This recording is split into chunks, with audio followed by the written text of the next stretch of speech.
when Snoop and the Dog Pound trailer got shot up in New York, how did you and Pac find out? Well, we was in the studio.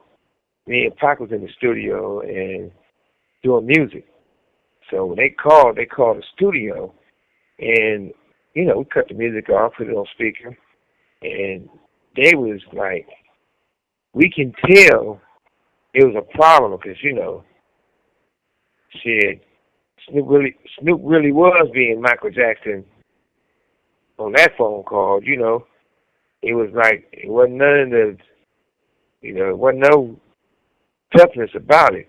We was concerned about him because we can hear it in his voice, um, the way he was sounding, and they was basically telling us, they just shot that trailer up because they was out there filming in New York, motherfuckers tripping. So when they said that immediately before we even had a conversation with them, I told them we'd call them right back. So I called some of the homies out there to make sure they pull up and make sure they were straight. Then we called them back and told them, people was on their way.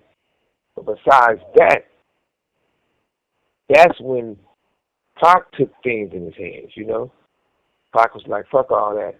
Motherfuckers out there, because they in New York, they trying to, kill the homies and shot the trailer all up, right? So Pac went to that point to saying, who in here from the East Coast? Raise your hand. And then somebody raised their hand, he'd go over there and smack the shit out of him. Smack! Who else in here? And one dude said, well, I ain't saying shit. When he said that, I was like, oh, that's a bad look. Now it's just Pac on him. A few motherfuckers got on him, right? So it was a real situation of this call and your telephone number will be monitored and recorded.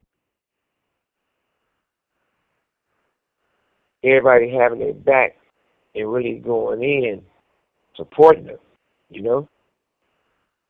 I know I did an interview with Napoleon from the Outlaws, and he was telling me that Snoop he was dissing Big with Pac. You know anything about that? Yeah. I mean, he definitely did some songs talking greasy about him, super greasy. And then after that shit happened, before is when the trailer got shot up.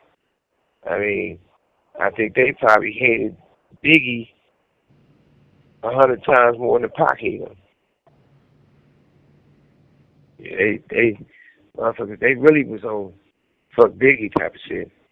Because I think it was embarrassing. It's one thing the motherfucker trying to kill you. It's another thing you and your feelings and you call the motherfuckers. And you can tell motherfuckers. It's a different sound when a motherfucker's scared and spooked.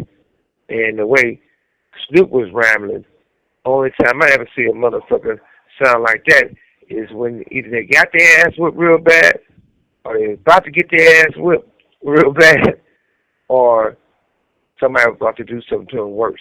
Because it's a certain sound, a certain trembling in a person's voice when it's going to go bad, right before it go bad. And that was those niggas that night. So that's been said. Pac was if it was 1 to 10, he was at a 10 with Snoop. If Pac would have had a gun on him, Snoop would have been a dead man. That's why he pushed on him the way he pushed on him and got at him the way he got at him, because you got to imagine, Pac went from 0 to 1,000 all behind Snoop and the Dog Pound, but mainly Snoop. Pac really had a lot of love for Snoop. I'm talking about that was his motherfucking brother. Everybody was brothers. It was a family. So he out on bail, but he sacrificed his freedom, fucking motherfuckers up in that studio behind Snoop. And he know they did songs together and talking about those dudes. So when he turned around and go to the the radio station, and Pac hear with his own ears that he's saying basically, fuck Pac, that's Pac on that bullshit, he'll fuck with him, he'll fuck with him, he'll fuck with any of those dudes, and whatever they did to Pac, basically fuck Pac. So Pac, one, couldn't believe it. Two, that's the worst way any person would stab you in the back. So that started a war that was never going to end. unless people got together. And you know, when you're a force to be reckoned with, and a motherfucker can't do it by himself, they gotta recruit him, or they gotta pay for him, and that's why things ended the way they did. At the end of the day, I don't think, I don't think, I think Biggie and Snoop was all right, but they never was close no way. Now Pac and Biggie was like brothers. Snoop and Biggie was shit. They used to always say crazy shit about Biggie, but Biggie always extended his hand. Like we'd be in New York somewhere, and he'd go get in a limo with them and smoke with them. And then once we leave out there, I'd be like, man, we get that motherfucker smell like shit. He got the whole limo stinking. He even drowned out the weed. So I don't think they never was close like him and Pac was close. You know, it was always, you know, not really on the same side. You know.